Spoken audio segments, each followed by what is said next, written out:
It's so hot I can cook things in my pants. It's so hot I saw two trees fighting over a dog. Oh, it's hot. Damn hot. Hey!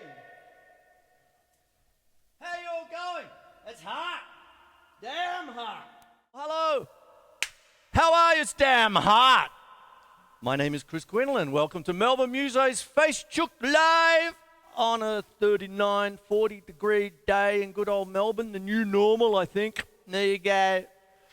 Oh, I have a lot of questions from a lot of beautiful people here. And one of the first things that starts to happen here is...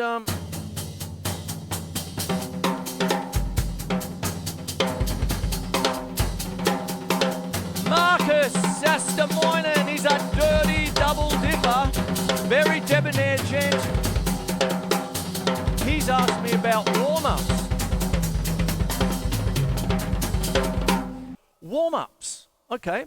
What do I do to warm up for a gig? I do not drink and drum. I say that as a joke and seriously. I do not partake, I do it all after.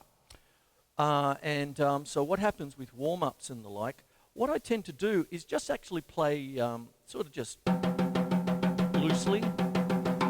But one of the big things is unison work. So whatever I do with my hands, I tend to do with my feet. So single stroke roll maybe, just loose, you know, that kind of thing. And when I'm playing my feet, I really just don't even worry, I just limber up. That's what I do. Slowly. There it is there. So the camera is not on my feet at the moment, but as I said, I've got odd sock cam down there, boot cam. And then what I do is I just get my body into sync.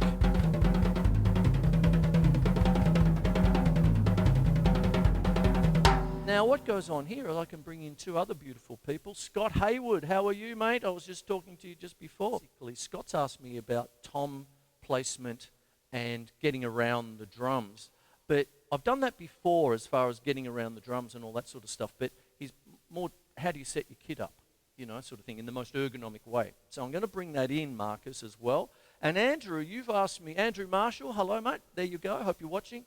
What rudiments are there other than paradiddles and all that? So I'm going to bring in a couple of different things here. I'm going to talk to the three of you at the same time, so to speak, and you glean what you will from it. Okay, so when I'm warming up, Marcus, the first thing I actually do when I'm at the gig, when we've done gigs together and all that sort of stuff, you usually see me up the back just jumping up and down. If it was back in the punk era, it'd be called a pogo.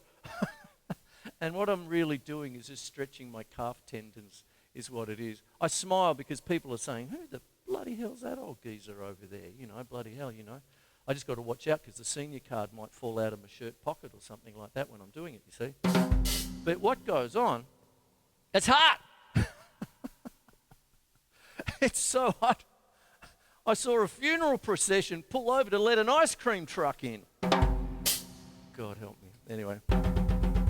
Unisons, Marcus, that's what I tend to do.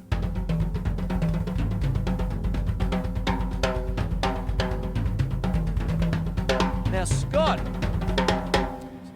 what happens is with tom placement, what I try to do with my toms is that when I've got my snare drum and I play normally, there is that angle. You see, there, let's say that's the snare drum there, and then what I do is my stick is coming down at that angle, so to speak. There's a bit of give or take with finger control. But when I'm...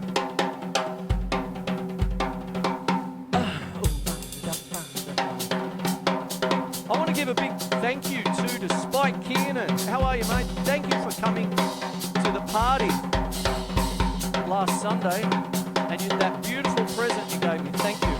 It's right here, and it's something I'm doing right now.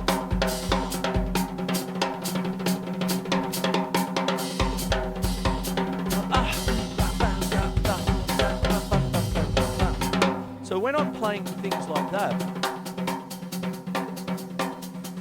There's my snare drum. But when I go to the tom,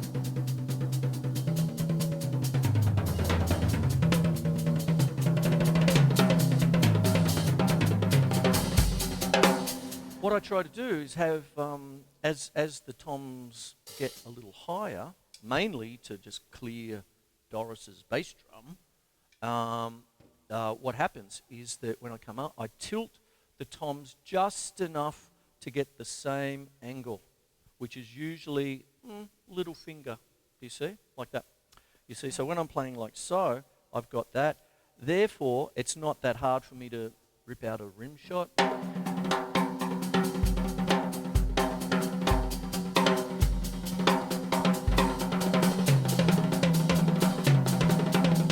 See, I'm just flicking.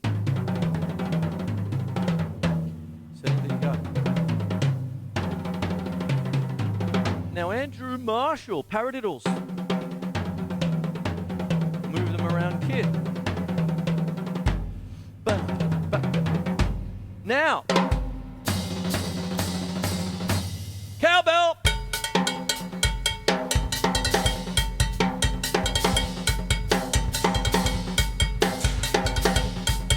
Paradiddle bass, you see? So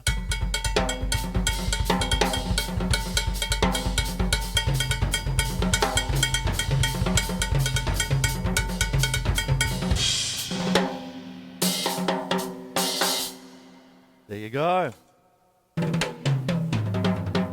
So what goes on then is when I'm doing the more classical side, all this sort of business. Now I can bring you in, Magda Williams. You've asked me about my favourite female drummer.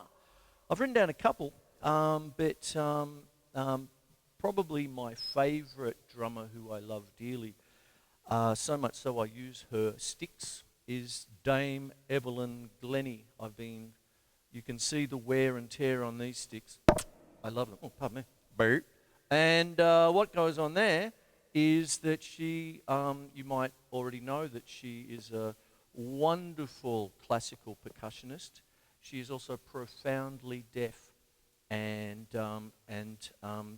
her title, Dame Evelyn Glennie, is so well deserved for what she's been able to do for drums everywhere, and drummers everywhere, and percussionists everywhere, and beautiful stuff. So I thought I'd just bring that in because I'm multitasking like crazy here. It's probably because it's so damn hot. Hot! It's so hot. I heard that the heat melted my ex-girlfriend's heart.